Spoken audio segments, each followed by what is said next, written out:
যখন নতুন প্রজন্ম তৈরি হয়, যখন যুবা পিঢ়ি তৈরি হয়, তখন কি হয়, তাদের উপরে সমস্ত দায়িত্ব দিয়ে দেওয়া উচিত। কিন্তু আমরা কি করি, আমরা মৃত্যু অবধি নিজের হাত থেকে চাবিকাঠি ছাড়তে চাই না। বয়স হয়ে গেছে 80 বছর, এখনো চলতে পারছি না, কথা বলতে পারছি না, তাও মহারাজ এমএলএ ভোটে আমি দাঁড়াবো, তাও এখনো পর্যন্ত গদি ছাড়বো না, মুখ দিয়ে কথা বেরোচ্ছে না, তাও মহারাজ সিংহাসনের লালসা যায় না। এটা কি? এটাই হলো মোহ। প্রেম সে বলো রাধে। তাই তো। আর সময় থাকতে তুমি যখন নতুন প্রজন্মকে সময় দেবে না, তাকে যখন অধিকার দেবে না, তখন কি হয়, অধিকারের জন্য তখন আস্তে আস্তে লড়াই শুরু হয়। প্রেম সে বলো রাধে রাধে। তার জন্য একটি যখন বয়স হয়ে যায়, তখন মানুষকে নিজেকে নিবৃত্ত করে নেওয়া উচিত, আস্তে আস্তে ভগবত পথের দিকে এগিয়ে যাওয়া উচিত।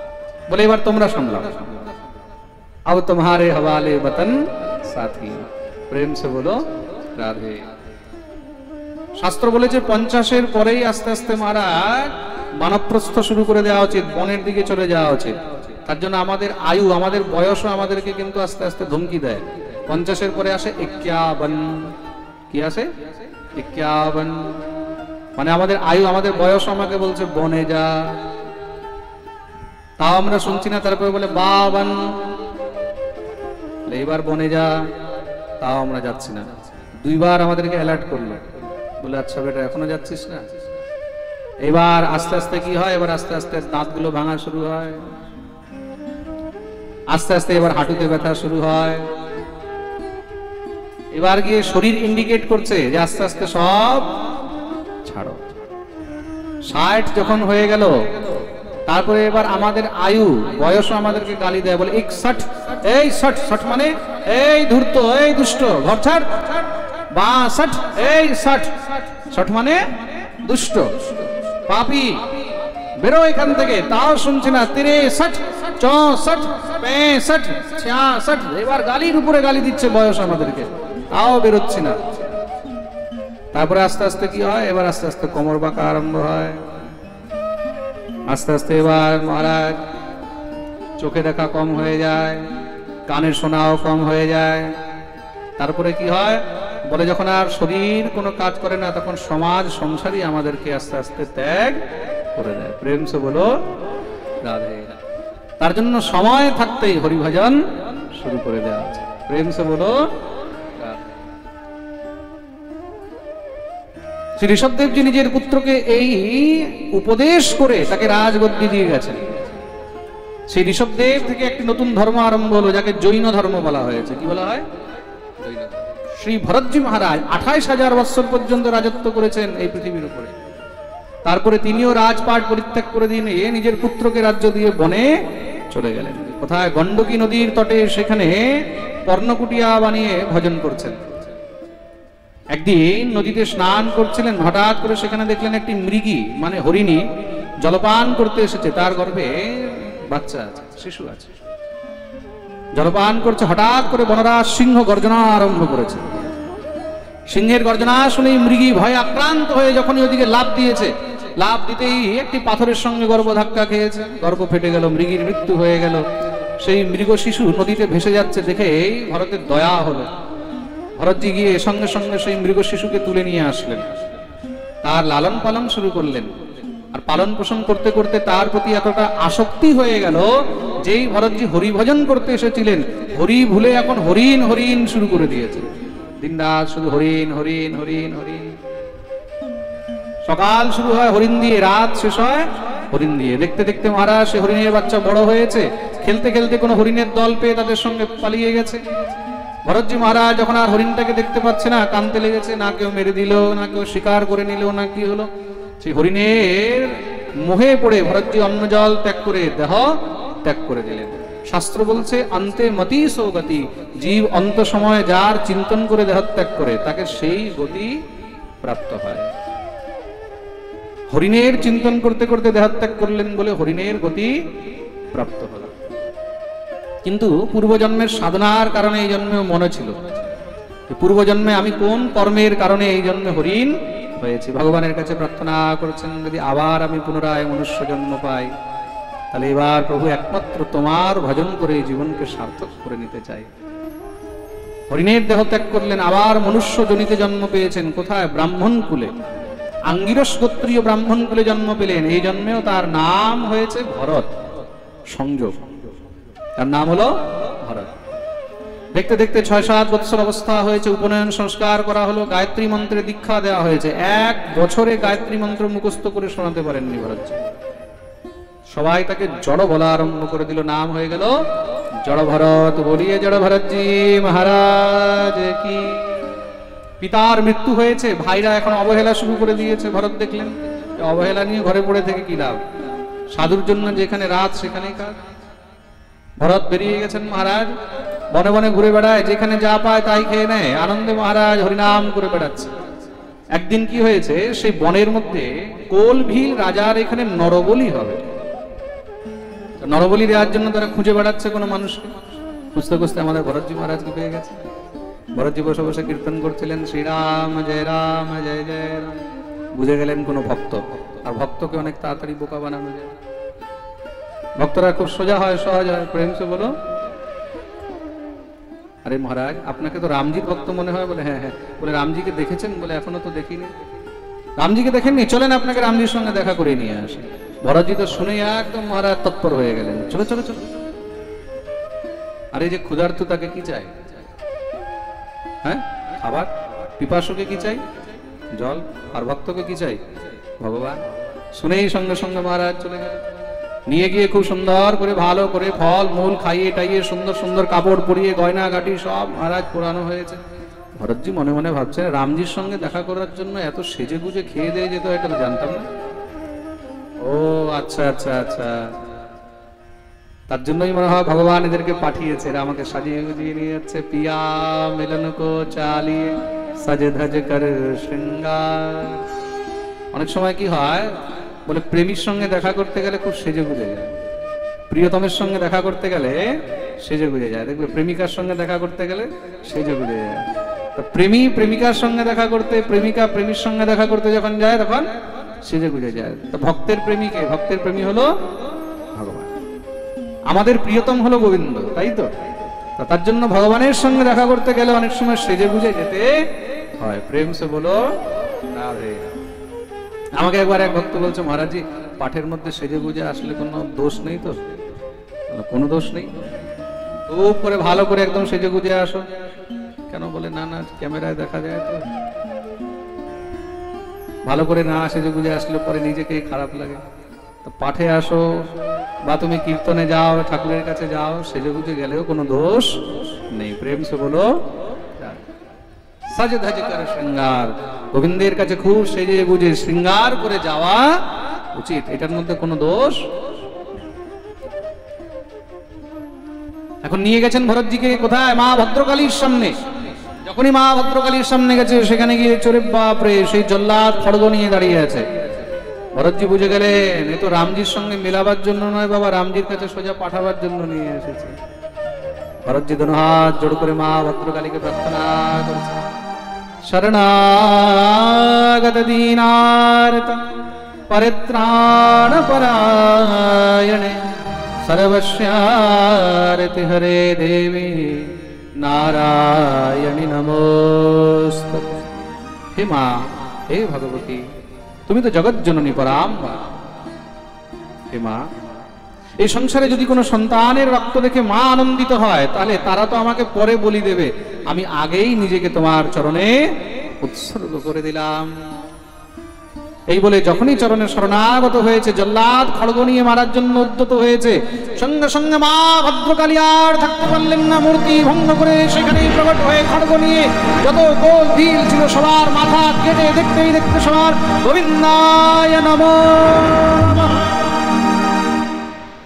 শ্রী ভরতজি মহারাজ দেখলেন মা করুণাময়ী, আর সেটা সাক্ষাৎ প্রমাণ করে দিলেন, জয়কার করতে লেগেছেন।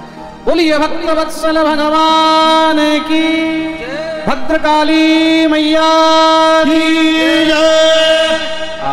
শ্রী ভরতজি মহারাজ মায়ের চরণে পড়ে কাঁদতে লেগেছেন।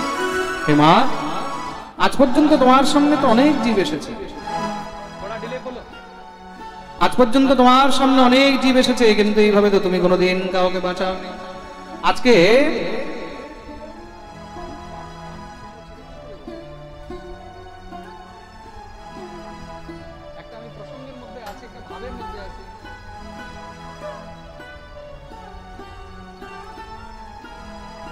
प्रेम से बोलो राधे राधे।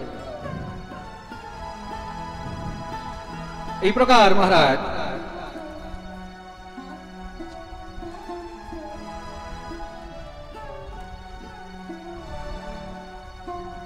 কোথায় ছিলাম আমি? হ্যাঁ, बोलिए भद्रकाली मैया की जय।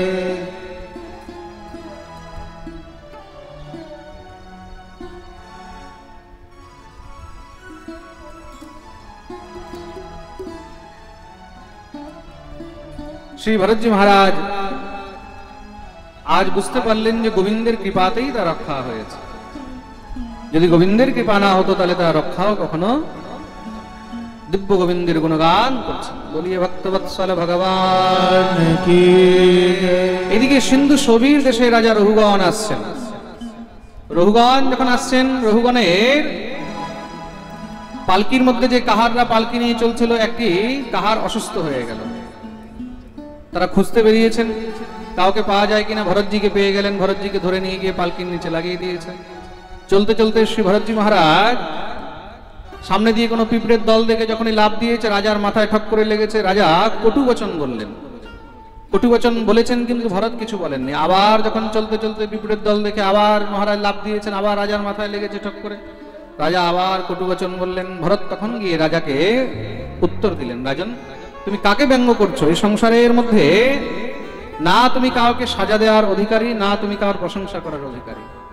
এই সংসারে মনে রাখবে, জীব যা কিছু ভোগ করে নিজের কর্মফল ভোগ করে। নিজের পদ প্রতিষ্ঠার কখনো কোনো অভিমান রাখবে না। সঙ্গে সঙ্গে রাজা পালকি থেকে লাফ দিয়ে নিচে নেমে গেছে, চরণে পড়ে গেলেন। অপরাধ হয়ে গেছে,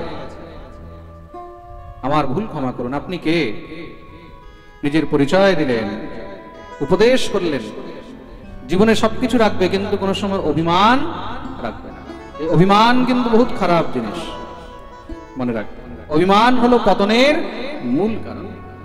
জীব তিন প্রকারের কর্ম করে, শুভ, অশুভ আর মিশ্রিত কর্ম। যে শুভ করে স্বর্গে যায়, অশুভ করে নরকে যায়, আর মিশ্রিত কর্ম করে স্বর্গ নরক দুটি ভোগ করে। এই প্রকার উপদেশ করলেন। রঘুগণ পরম ধাম গমন করেছেন।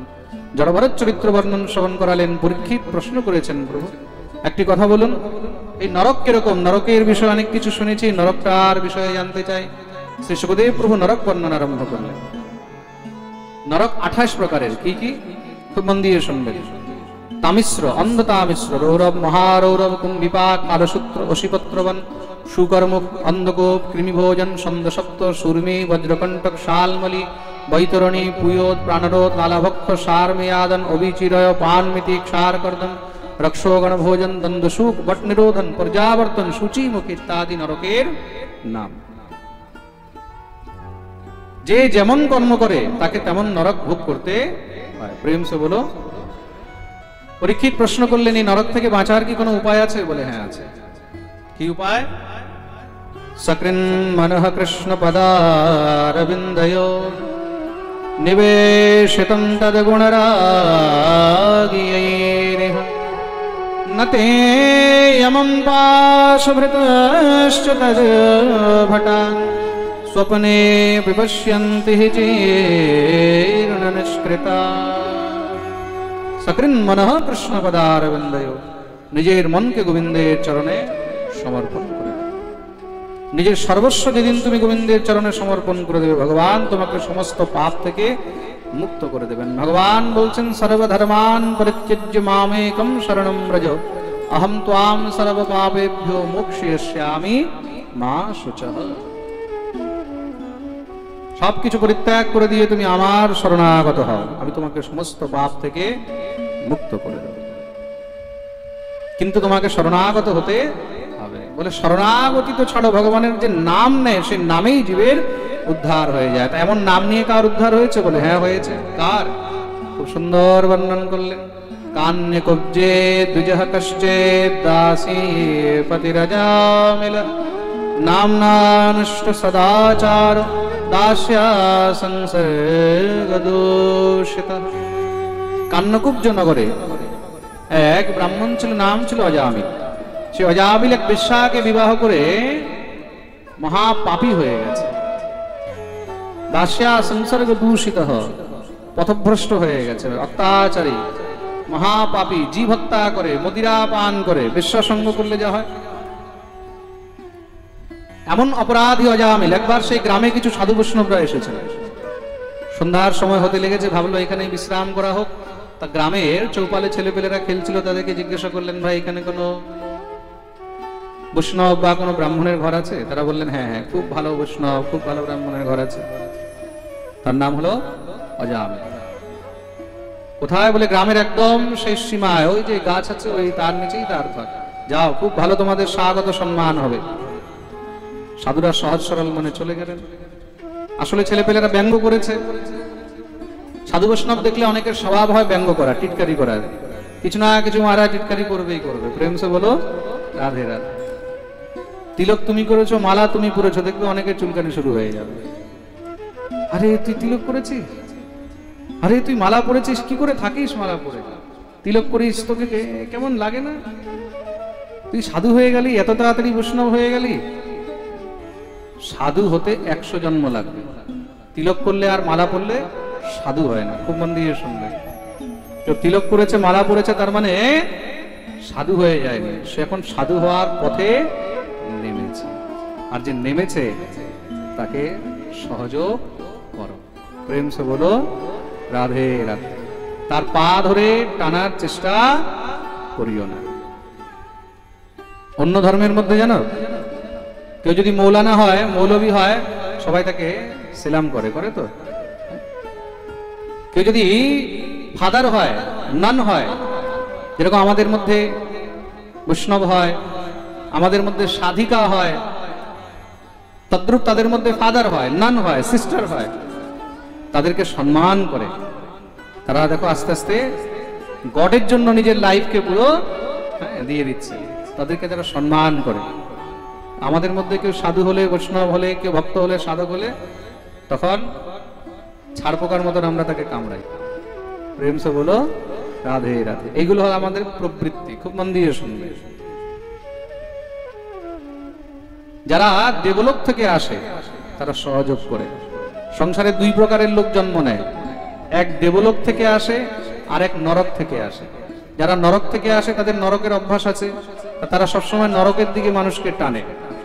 তা কোনো সাধু বৈষ্ণব দেখলে, কোনো ভক্ত দেখলে, যারা তাদেরকে ব্যঙ্গ করে, টিটকারি করে, বুঝে যাবে যে এরা সাক্ষাৎ নরক থেকে এসেছে।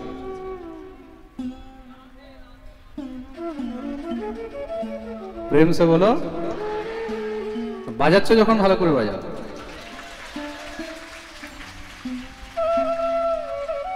এবার থেকে এই জিনিসটা মনে রাখবে, মনে হাসবে,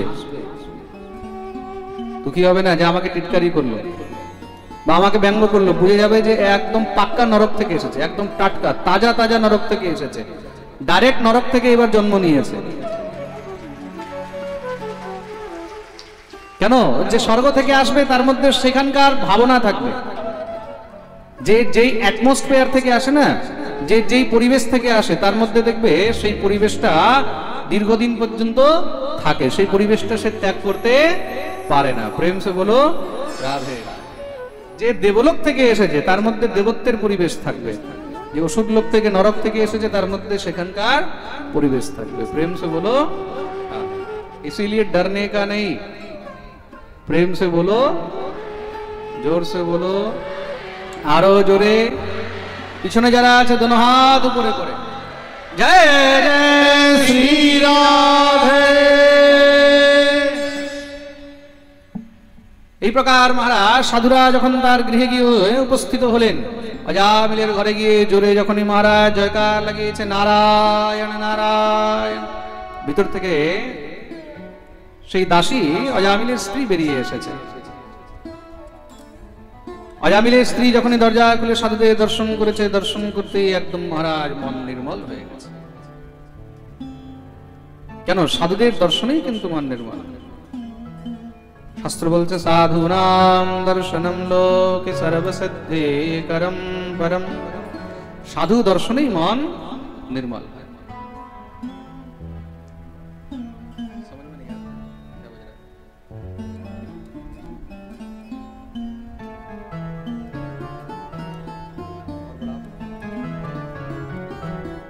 बोलिए भक्तवत्सल भगवान की। साधुनाम दर्शनम लोके सर्वसिद्धि करम परम। সাধুদের দর্শনেই কিন্তু মন নির্মল হয়। সাধুদের দর্শনেই সেই স্ত্রীর মন একদম নির্মল হয়ে গেল। আসুন আসুন ভগবান, আজ এই গৃহে শুনেছি নাকি ভক্ত অজামিল, বিপ্র অজামিলের ঘর এটাই। মানা করতে পারলেন না। প্রথমবার কার মুখে ভক্ত বিপ্র শুনেছেন তো? হ্যাঁ হ্যাঁ প্রভু, ঠিকই শুনেছেন, এটাই। আজকে কি এখানে বিশ্রাম করতে পারবো আমরা? সেই জায়গা হবে? নিশ্চয়ই হবে। সঙ্গে সঙ্গে মহারাজ খুব সুন্দর করে উঠানে আসন বিছিয়ে দিলেন। সাধুদের জন্য ফলমূল আনিয়ে দিয়েছেন। তারা সব মহারাজ গোবিন্দকে ভোগ দিয়ে কীর্তন আরম্ভ করেছেন।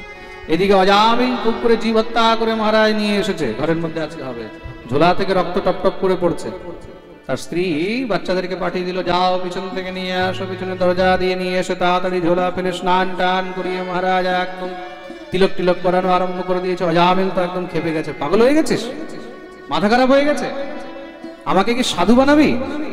তার স্ত্রী হাত জোড় করে বলছে, দেখো দেখো, আজকে ঘরের মধ্যে সাধু বৈষ্ণব এসেছে, দয়া করে কিছু বলো না। সাধু বৈষ্ণব কোথায় আছে? আমার ডান্ডা দেখি এগুলোকে।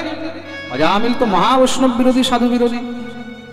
दोनों हाथ जोड़ করে চরণে পড়ে গেলেন। দেখো দেখো, কিছু বলো না, অনেক কৃপা করে তারা এসেছেন, খালি আজ রাত থাকবে, সকালে চলে যাবে, আমার জন্য একটুখানি তাদের কাছে গিয়ে একটু দণ্ডবোধ প্রণাম করে নেবে, তাতেই তারা খুশি হয়ে যাবে। আচ্ছা তুই বলছিস বলে কিন্তু আমি যাচ্ছি।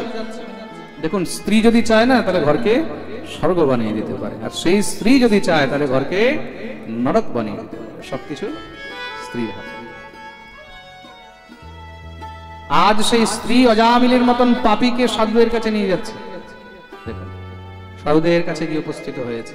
পাপী তো মাথা নত হয় না, স্ত্রী সেবা করলে একটু দণ্ডবোধ প্রণাম কিছু তো, হ্যাঁ দণ্ডবোধ। ওরে বাপ, দণ্ডবোধ করছে না, মারতে দৌড়াচ্ছে, বোঝা যাচ্ছে।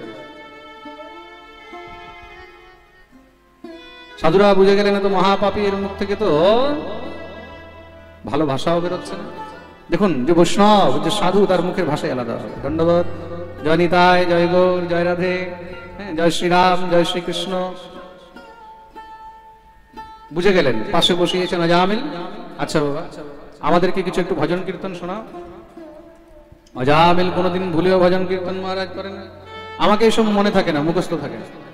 বুঝে গেলেন এর মুখ থেকে হরিনামও বেরোবে না, ভূতের মুখে রাম নাম। সাধু বৈষ্ণবগণ বিচার করলেন, এর ঘরে যখন এসেছি এর কল্যাণ তো অবশ্যই করা উচিত। আচ্ছা বাবা অজামিল, তোমার ছেলে মেয়ে কয়জন? বলে মহারাজ আমার 10টি পুত্র। ওরে বাপ, কত বড় কাজ করে দিয়েছে, 10টি পুত্র। আচ্ছা নাম কি রেখেছো? নাম আর কি মহারাজ, ওই চুন্নু মুন্নু, টিঙ্কু মিঙ্কু, পিঙ্কু, ঝন্টু, ঘন্টু, ঘন্টু, যেগুলো আজকাল ঘরে ঘরে নাম হয় মহারাজ বাচ্চাদের। বোঝাই যায় না যে ছেলে মেয়েদের নাম না থালা বাসনের নাম। প্রেম সে বড় রাধে রাধে।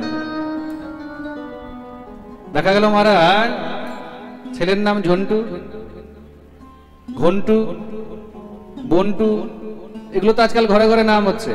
হ্যাঁ, বাবলু, টাবলু, বড় বড় বিচিত্র বিচিত্র নাম মহারাজ। একই ঘরের মধ্যে দেখা যাচ্ছে ছেলের নাম রনি, কুকুরের নাম টনি। কোনটা ছেলের নাম কোনটা কুকুরের নাম মহারাজ বোঝাই সমস্যা। প্রেম সে বলো। তার জন্য নাম এরকম রাখা উচিত যে নাম শুনেও যেন আনন্দ। 10টার পরে আর কোনো ইচ্ছা আছে? বলে হ্যাঁ 11 নম্বর পেটে আছে। ওরে বাপ, বলে একটা কাজ করবে কি? বলে তার নাম রাখবে নারায়ণ।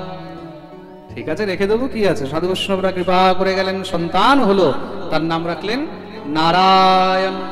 যেই ঘরে কোনোদিন ভুলেও হরিনাম হতো না, সেই ঘরে এখন নারায়ণ নারায়ণ। বাপু ডাকছে নারায়ণ, মাও ডাকে নারায়ণ, ভাইরাও ডাকে নারায়ণ। এই কারণেই সন্তানের নাম ভগবানের নামে রাখা উচিত। মাধব, মধুসূদন, মুকুন্দ, মুরারি, কেশব, ঋষিকেশ, কত সুন্দর সুন্দর নাম রয়েছে। ভগবানের হাজারো নাম রয়েছে, যেটা পছন্দ হয় সেটা রাখো।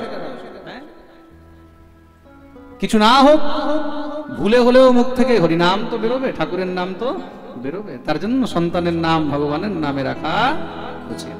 প্রেম সে বলো। দিনরাত সেই ঘরের মধ্যে নারায়ণ নারায়ণ চলছে, সেই অজামিল অসুস্থ হয়ে বিছানায় পড়ে রয়েছে। হঠাৎ করে দেখছো সেই বড় বড় 4 জন যমদূত এসে তাকে বাঁধতে আরম্ভ করেছে লোহার শিকল দিয়ে। মানুষের যখন মৃত্যু আসে না, তখন মানুষের যে মৃত্যুকে দেখতে পায়, দেখবে তার একটা অনুভূতি আলাদা পাল্টে যায়, আমি আর বাঁচব না।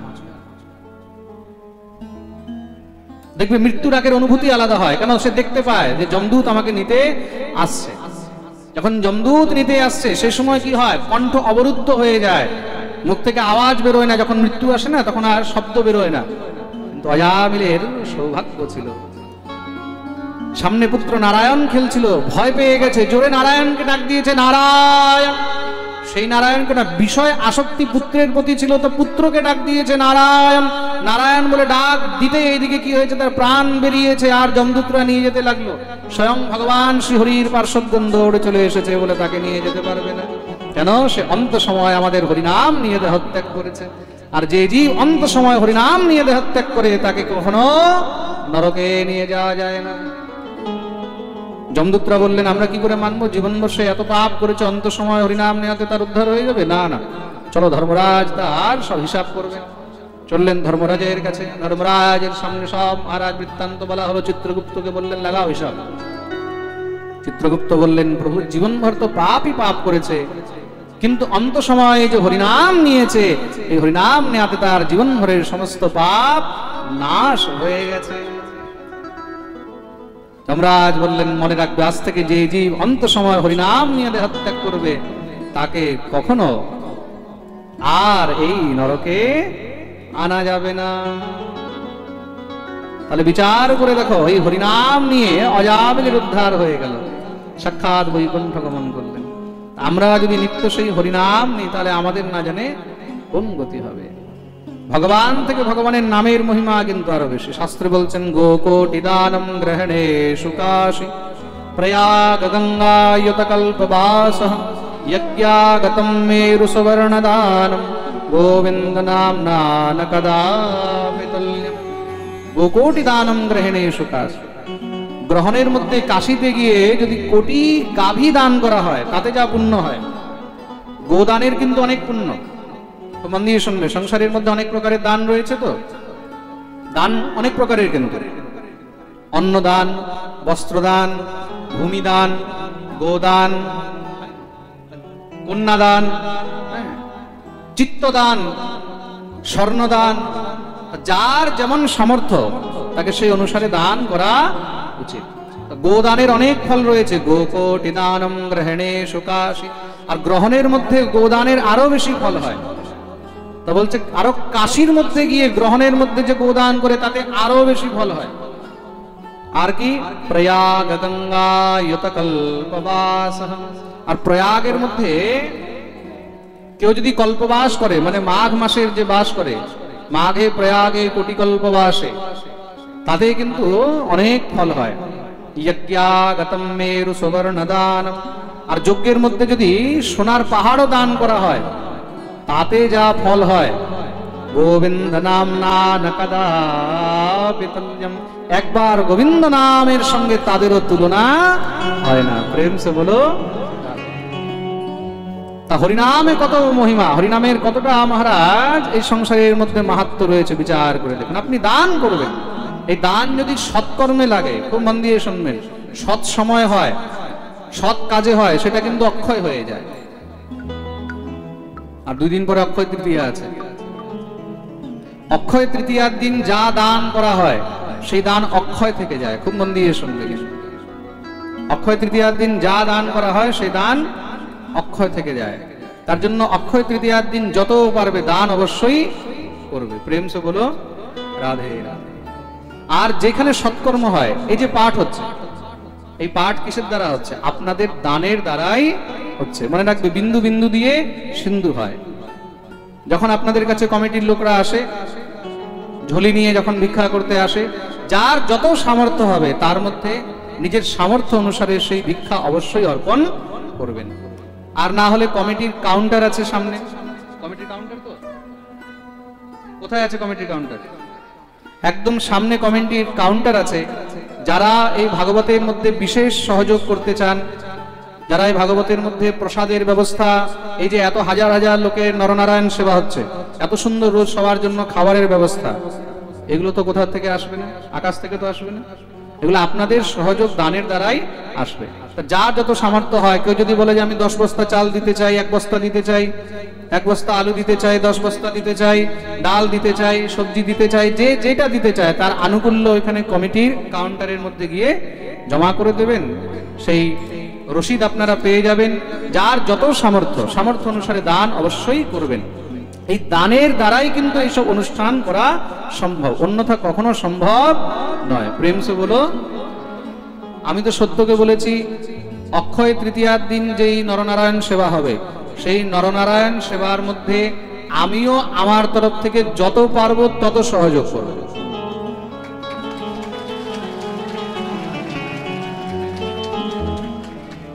আমার শিষ্য সামন্ত ভক্তদের তরফ থেকে সবাই বলেছে, বাবা আপনি যা সহযোগ করবেন তার মধ্যে আমরাও অনেক কিছু দেব। তো সবাই যা দেবে নিয়ে আমি ওর হাতে তুলে দেবো ওই দিন নরনারায়ণ সেবার জন্য, অক্ষয় তৃতীয়ার দিন।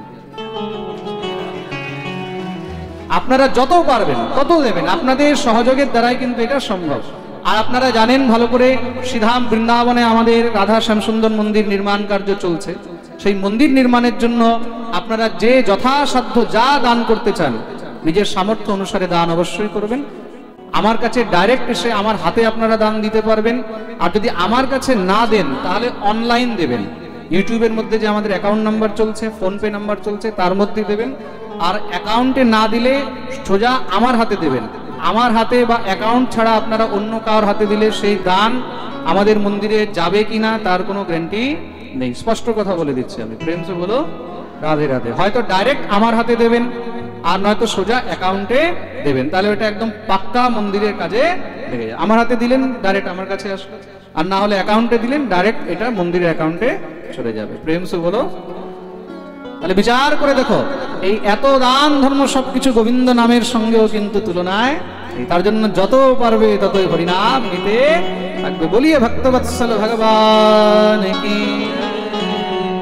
শোনো হে কলির জীব দিয়া মন প্রাণে, শোনো হে কলির জীব দিয়া মন প্রাণে, না ভজিলে শ্রী গোবিন্দ বিফল জনমে, না ভজিলে শ্রী গোবিন্দ বিফল জনমে, না ভজিলে শ্রী গোবিন্দ বিফল জনমে, না ভজিলে শ্রী গোবিন্দ বিফল জনমে।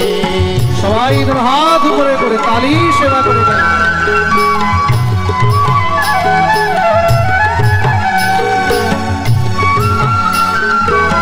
बोलिए भक्तवत्सल भगवान की।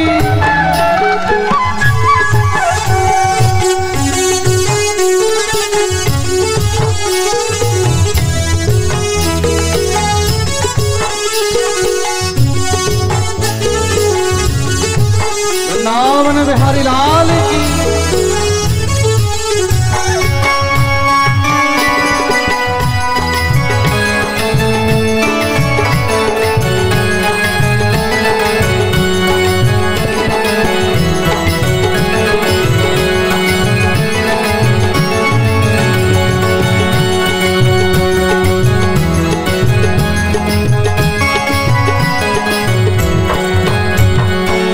ভজিলে মধুসূদন না ভজিলে শ্যাম, না ভজিলে মধুসূদন না ভজিলে শ্যাম। এইভাবে নয়, সবাই যেন হাত তুলে গাইবে। না ভজিলে মধুসূদন না ভজিলে শ্যাম, না ভজিলে মধুসূদন না ভজিলে শ্যাম। না করিলে সাধু সঙ্গ দুঃখের পরিণাম, না করিলে সাধু সঙ্গ দুঃখের পরিণাম। শোনো হে কলির জীব দিয়া মন প্রাণে, শোনো হে কলির জীব দিয়া মন প্রাণে, না ভজিলে শ্রী গোবিন্দ বিফল জনমে, না ভজিলে শ্রী গোবিন্দ বিফল জনমে। बंसी वाले की।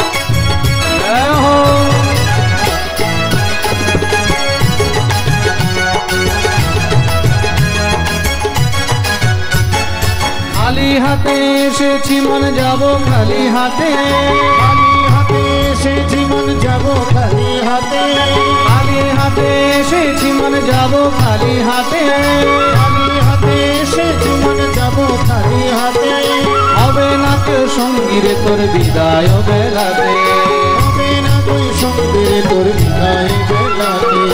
শোনো হে কলির জীব দিয়া মন প্রাণে, শোনো হে কলির জীব দিয়া মন প্রাণে, না ভজিলে শ্রী গোবিন্দ বিফল জনমে, না ভজিলে শ্রী গোবিন্দ বিফল জনমে।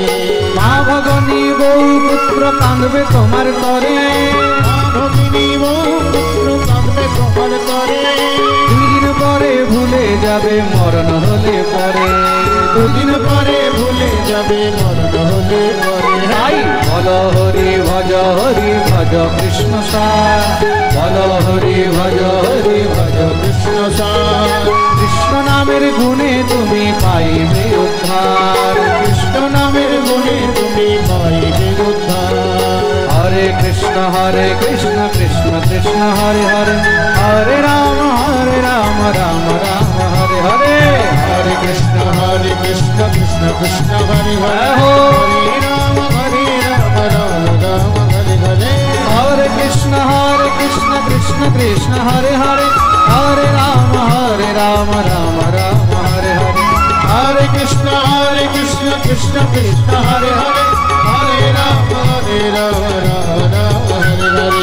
হরে কৃষ্ণ কৃষ্ণ কৃষ্ণ হরে হরে, হরে রাম রাম রাম হরে হরে, হরে কৃষ্ণ কৃষ্ণ কৃষ্ণ হরে হরে, হরে রাম রাম রাম হরে হরে। হরে কৃষ্ণ কৃষ্ণ কৃষ্ণ হরে হরে, হরে রাম রাম রাম হরে হরে, হরে কৃষ্ণ কৃষ্ণ কৃষ্ণ হরে হরে, হরে রাম রাম রাম হরে হরে, হরে কৃষ্ণ হরে হরে, হরে রাম রাম হরে কৃষ্ণ কৃষ্ণ হরে হরে, হরে রাম রাম হরে হরে, হরে কৃষ্ণ হরে কৃষ্ণ হরে কৃষ্ণ কৃষ্ণ হরে হরে, হরে রাম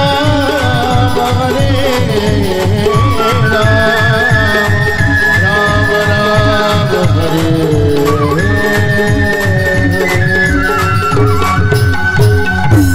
বলিয়ে ভক্তবৎসল ভগবান কি। সবাই নিজের নিজের জায়গায় বসে যাবেন, যারা যেখানে ছিলেন সেখানে। কেউ কার সঙ্গে কোনো প্রকারের কথা বলবেন না, কোনো শব্দ করবেন না। শোনো হে কলির জীব দিয়া মন প্রাণে, শোনো হে কলির জীব দিয়া মন প্রাণে, না ভজিলে শ্রী গোবিন্দ বিফল জনমে, না ভজিলে শ্রী গোবিন্দ বিফল জনমে, না ভজিলে শ্রী গোবিন্দ বিফল জনমে, না ভজিলে শ্রী গোবিন্দ বিফল জনমে।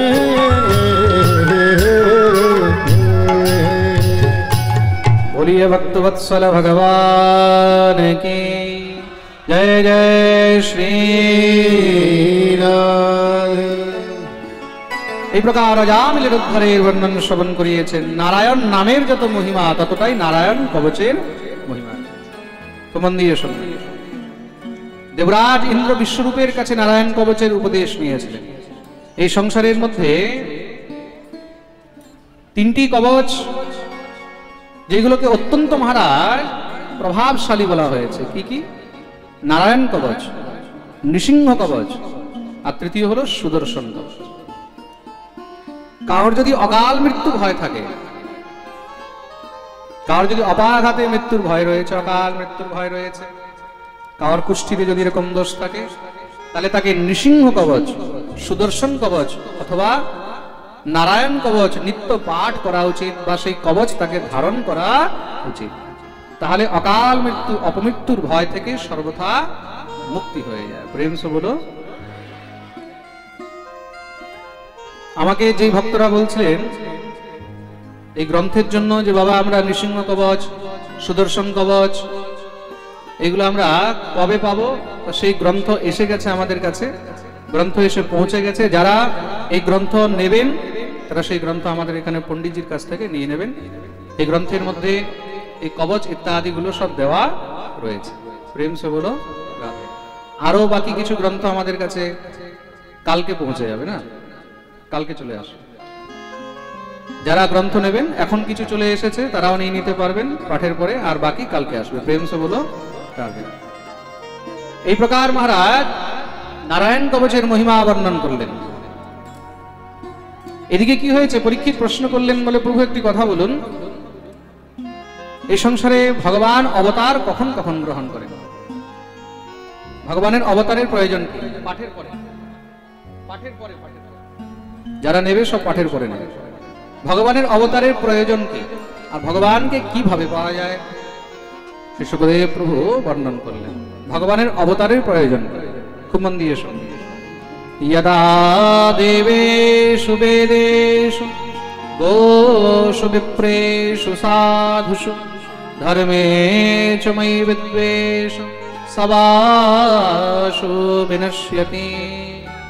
यदा देवेषु वेदेषु गोषु विप्रेषु, যখন যখন দেবতাদের উপর অত্যাচার হয়, বেদের উপর অত্যাচার হয়, গোষু গোমাতার উপর অত্যাচার হয়, সাধুষু সাধুদের উপর অত্যাচার হয়, ধর্মে চমই বিদ্বেষ ধর্মের উপরে অত্যাচার হয়, তখন তখন ভগবান अवतार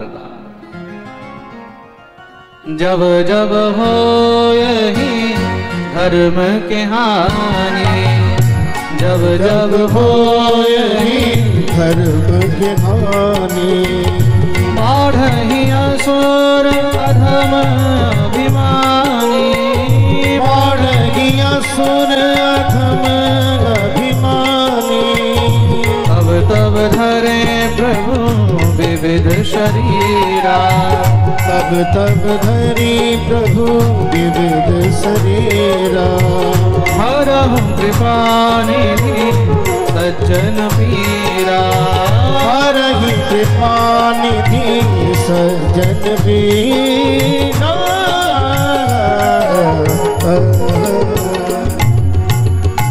जब जब हो यही धर्म के हानि।